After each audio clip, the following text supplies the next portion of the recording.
ஸ்ரீமதி ராமானுஜாய நமः. சர்வோபனிஷதோ காவः தோக்தா கோபாலநந்தனः பார்த்தோ வத்ஸः சுதீர்போக்தா துக்தம் கீதாமிருதம் மஹத். நாள்தோறும் பகவத்கீதையில் நம்ம இதுக்கு முந்தின ஸ்லோகத்தில் தான், அதாவது 23வது ஸ்லோகத்தில் யோகம்னா இதுதான் அப்படின்னு தெரிஞ்சுக்கணும் பகவான் சொல்கிறாரு. எதை 20, 21, 22 இந்த 3 ஸ்லோகங்கள் மூலமாக சொன்ன விஷயத்த எப்படிப்பட்டது, அதாவது இது கிடச்சதுன்னா இதை தாண்டி எதுக்கும் ஆசைப்பட மாட்டாங்க, ரொம்ப நிலையான சுகம் தரக்கூடியது, மற்ற விஷயங்கள் எல்லாம் போகாமல் இதில் ஆத்ம விஷயத்தில் மட்டுமே ஈடுபடக்கூடியது, இந்த ஒரு நிலை தான் யோகம்னு புரிஞ்சுக்கோன்னு பகவான் சொல்கிறாரு. சரி, இந்த யோகத்தை ஆரம்பிக்கிறதுக்கான வழி என்ன? இதுக்கு முன்னாடி நம்ம ஃபிசிக்கலாக, அதாவது நம்ம உடம்பை வச்சு இப்படி உட்காரணும், நேர்கோட்டில் இருக்கணும், ஆசனம் எப்படி இருக்கணும்னு அதெல்லாம் சொல்லிட்டாரு. ஆனால் மனதளவில் நம்மளோட சிந்தனையில் என்ன மாதிரிலாம் இருக்கணுன்றத 24, 25வது ஸ்லோகத்தில் சொல்கிறாரு, பார்க்கலாம். சங்கல்ப பிரபவான் காமான் த்யக்த்வா சர்வான் சேஷதஹ மனசைவேந்திரிய கிராமம் விநியம்ய சமந்ததஹ. சர்வான் காமான், எல்லா ஆசைகளையும் அசேஷதஹ த்யக்த்வா, ஒன்று கூட விடாமல் எல்லாத்தையும் விட்டுறணும். ஆசைகள் அப்படிங்கும்போது எப்படிப்பட்ட ஆசைகள்? ஒருவேளை பகவானை குறித்து இருக்கக்கூடிய ஆசைகள் எல்லாமும் விட்டுருணுமா அப்படின்னு கேட்டால் அப்படி இல்லை.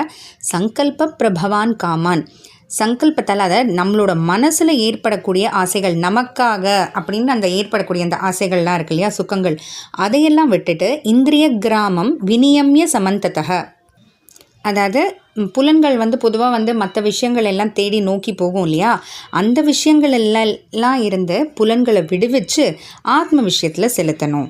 செலுத்திட்டு பிறகு என்ன செய்யணும்? ஷனை ஷனைருபரமேத் புத்தியா திருதி கிரஹீதயா ஆத்மசம்ஸ்தம் மனः கிருத்வா ந கிஞ்சிதபி சிந்தயேத். உலக பொருட்கள் யோகத்திலேருந்து நம்மளை தடுக்க தான் செய்யுது அப்படின்னு நமக்கே தெரியும். ஏன்னா இப்போ நம்ம யோகத்தில் அப்படின்னு உட்காரணுன்னாலே நமக்கு என்ன வேறு எதுலையோ விஷயங்கள்லாம் நம்மளுடைய மனசு போகுது இல்லையா, என்ன சாப்பிடலாம், இல்லை அடுத்து என்ன செய்ய போகிறோம், இப்போ ஏதோ ஒரு வெளியிலேருந்து சத்தம் கேட்டால் அது என்ன அப்படின்ட்டு. அதனால் உலக விஷயங்கள்லாம் யோகத்தை நம்ம செய்ய விடாமல் தடுக்குது அப்படின்றத நல்ல மனசில் வச்சுக்கணும், அந்த நினைவோட. அதே சமயத்தில் ஆத்மாவோட பெருமையை பற்றி நினச்சிக்கணும். ஏன்னா ஆத்மா எப்படிப்பட்டது? அறிவே உருவமானது இல்லையா, ப்ளஸ் ரொம்ப நிலையானதும் கூட. இப்போ உலக விஷயங்கள்லாம் நிலையானது கிடையாது, இப்போ வரும் நாளைக்கே போயிடும். அதனால் ஆத்ம விஷயத்தை, ஆத்மாவனுடைய பெருமையை பற்றி நினைக்க நமக்கு ஒரு உறுதி வருது. சரி, நம்மளாலையும் இந்த யோகத்தை செய்ய முடியும் அப்படின்னு. அப்போ அந்த உறுதியை தான் திருதி கிரஹீதையா அப்படின்ட்டு பகவான் சொல்கிறாரு. அந்த உறுதியால் நம்ம நிலையாகிட்டு, ஒரு உறுதி வந்தோடனே நமக்கு ஒரு கான்ஃபிடென்ஸ் வரும். அந்த ஊக்கத்தோட, அந்த உறுதி கிடைச்ச அந்த ஊக்கத்தோட திருதி கிரஹீதையா புத்தியா, அந்த அறிவோட, எந்த அறிவோட? உலக விஷயங்கள் தான் நம்மளை யோகத்தை செய்ய விடாமல் தடுக்குது, ஆனால் ஆத்மா எப்படிப்பட்டது? ரொம்ப பெருமை மிக்கது அப்படின்ற அந்த உறுதியோட, அந்த அறிவோட ஷனைஹி உபரமேத், மெதுவாக மற்ற விஷயங்கள்லேருந்து ஓய்வெடுத்துக்கணும்னா என்ன?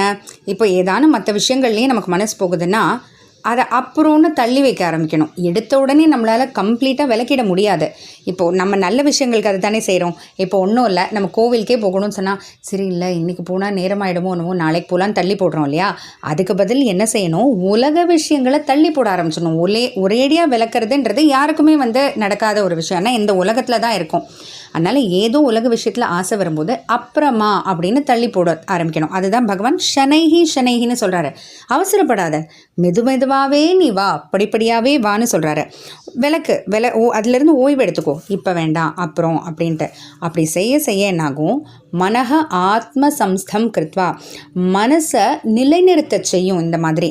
ஏன்னா உலக விஷயங்களில் போக தான் நம்மளோட மனசு அப்படி இப்படி அலைப்பாய ஆரம்பிக்கும். அப்போ அதுலேருந்து எப்போ நம்ம கொஞ்சமாக ஓய்வு எடுக்க ஆரம்பிக்கிறோப்போ அப்போ மனசை அதுவே நிலைநிறுத்தும். ந கிஞ்சிதப்பி சிந்தையேத். மற்ற எதை பற்றியும் நினைவே இல்லாமல் நம்மளுக்கு அதுவே விட வைக்கும் அப்படின்றத தான் பகவான் இந்த ஸ்லோகம் மூலமாக சொல்கிறாரு.